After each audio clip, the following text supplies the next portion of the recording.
Hey YouTube! In this video, I want to talk about Amazon FBA passive income.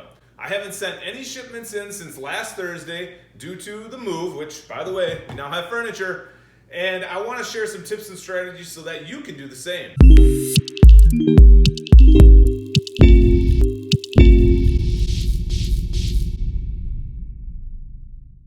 Downstairs now in the Amazon room. I'll definitely have another video coming out about what's all happening inside here, but I'll tell you what, I'll make you a deal.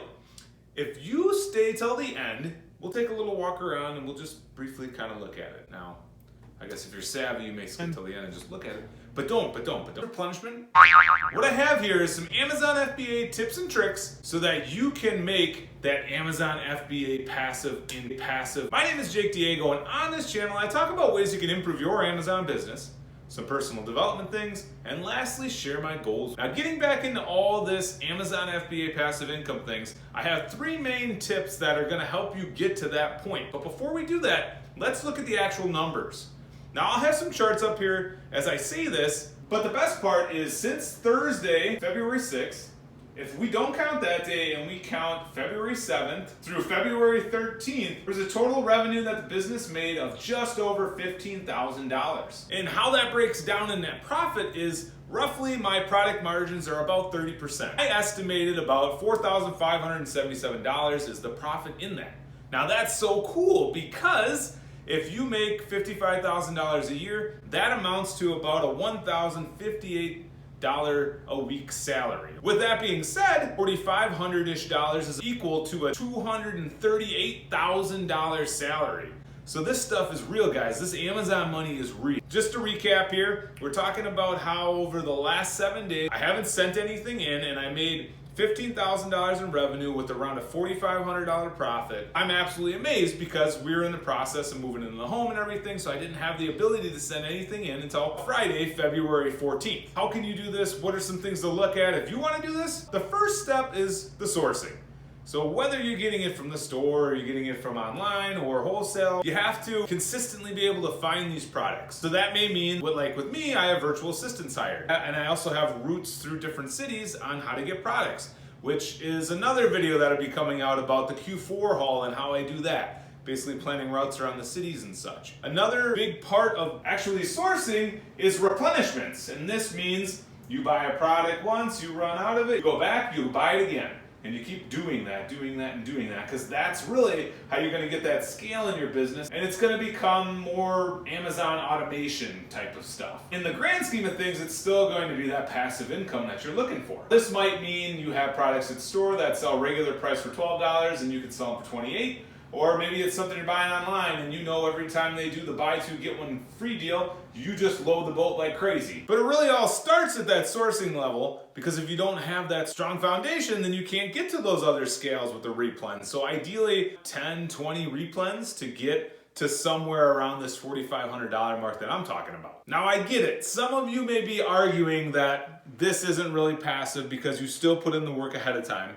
But like the squirrel that buries nuts outside before winter, it's still all part of the process. And yes, once a product is sold, you have to go find more products to buy. But that's where the replens come into play, because you're just gonna keep buying that same product. So there's much more of this Amazon FBA passive income going on when you're buying that same product. So that's sourcing.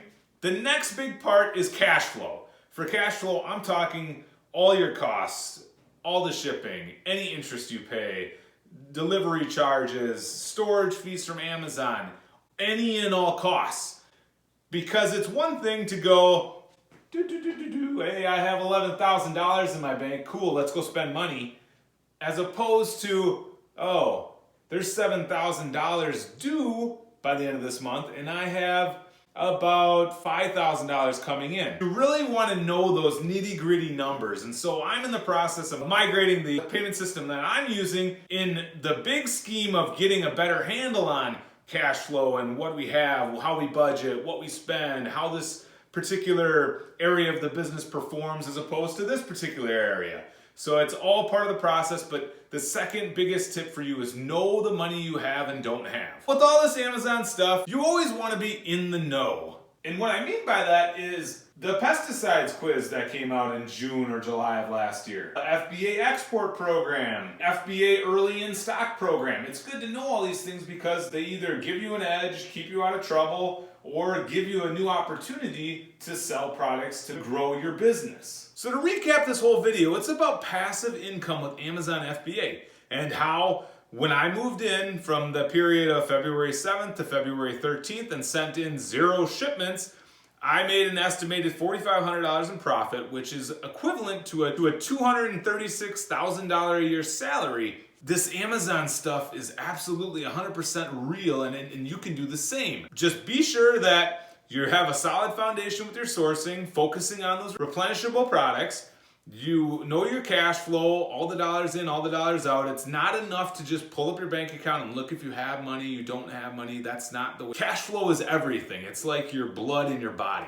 And thirdly, the learning ability. You always have to be looking out for these new things coming out and be ready to, grow the business, learn that, or prepare for that type of thing. Now that you have a better idea on Amazon FBA passive income, let's take a really close peek. All right, so there's 2 gigantic counters now. Computer's all set up and ready to go. And then back in this room is where all the inventory is. So we have plenty of stuff because we just got done going to the Nike over the weekend. So there's a lot of pretty amazing stuff here. Now, like I say, I'm not going to say a whole lot about it. More or less just want to give you a little sneak peek in here to see what's going on. I hope you enjoyed this video. If you have any questions, please let me know in the comments down below. Replenishment.